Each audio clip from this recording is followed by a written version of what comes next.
Model অভিনেতা সনিকা সিং চৌহানের মৃত্যু মামলায় চার্জশিট দিল পুলিশ। ধৃত অভিনেতা বিক্রম চট্টোপাধ্যায়ের বিরুদ্ধে অনিচ্ছাকৃত খুন সহ একাধিক ধারায় চার্জশিট দিয়েছে টালিগঞ্জ থানার পুলিশ।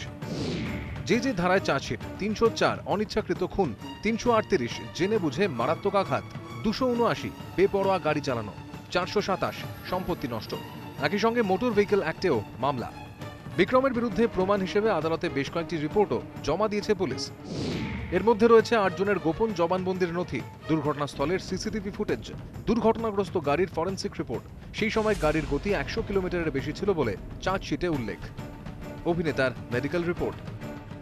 বৃহস্পতিবার আলিপুর আদালতেই অভিনেতা বিক্রম চট্টোপাধ্যায়ের জামিন মামলার শুনানি। তার আগে বিক্রমের বিরুদ্ধে টালিগঞ্জ থানার পুলিশের চার্জশিট দেওয়ায় তার জামিন পাওয়ার সম্ভাবনা প্রশ্নের মুখে। Sukanta Mukhopadhyay, ETV news Bangla.